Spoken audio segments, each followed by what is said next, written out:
আমি সবসময় অর্ডারি কাপড়-চোপড় সেলাই করলে ঠিক এই দোকান থেকেই আমি ওভারলক করাই, আমার যতগুলো ওভারলক লাগে। সকাল এখন 10:30টার মতো বাজে, বাসা থেকে বেরিয়েছি, বাবুকে আনতে যাব স্কুল থেকে।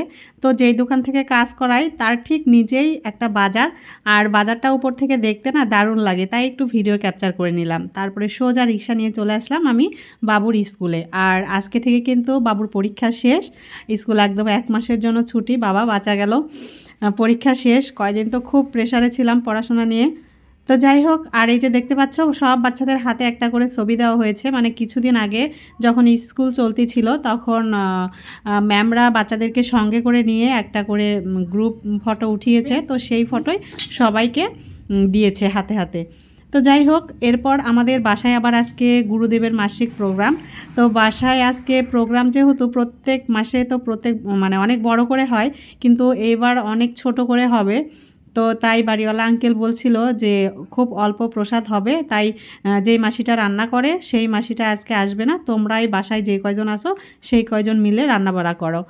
তো মাথায় তো প্রেশার শুরু হয়ে গেল যে কিভাবে কি করব, টেনশনে তো মানে খারাপ অবস্থা। তো যাই হোক, 3:30টার দিকে নিচে নেমে সমস্ত কিছু রেডি করে নিলাম, নিয়ে একটু নিচে বেরিয়েছি। আর দেখো আমাদের বাসার সামনে সুন্দর একটা কলা গাছ, কলা গাছটা দেখতে কিন্তু দারুণ লাগে। তো তারপরে চলে আসলাম এই যে রান্নাবাড়ার দিকে আবারও। আর আজকে কিন্তু আমরা কাউকেই পাইনি, আমি আর সাততলার একজন দিদি, এই দুইজন মিলেই আমরা আজকে সব কিছু করছিলাম।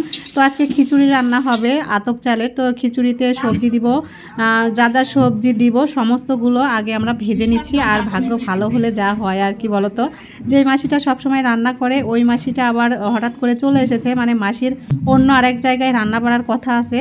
তো সেই জন্য মাসি এখানে একটু দেখতে এসেছে যে কিভাবে কি হচ্ছে। তো মাসি আসাতে তো আমরা মানে অনেকটাই সাহস বেড়ে গিয়েছে। মাসির সমস্ত কিছু আমাদেরকে দেখিয়ে দিচ্ছিল, কতটুকু লবণ, কতটুকু হলুদ, কতটুকু জল দিব। তো যাই হোক, এইভাবে রান্না করে ফেললাম। তো চলো এবার তোমাদেরকে দেখাই কী কী রান্না হলো। যেহেতু কম হবে তাই খুব কম আইটেম আর অল্প করে রান্না হয়েছিল, মাত্র 5 কেজি চাল আর হচ্ছে 2 কেজি ডাল দিয়ে এই যে খিচুড়ি রান্না হয়েছে, আর এদিকে হয়েছে পায়েস। তো চলো বন্ধুরা, ওদিকে কিন্তু অনুষ্ঠান শুরু হয়ে গিয়েছে, তোমরা অনুষ্ঠানটা দেখতে থাকো, আর অনুষ্ঠান দেখতে দেখতে কিন্তু ভিডিওটা শেষ হয়ে যাবে।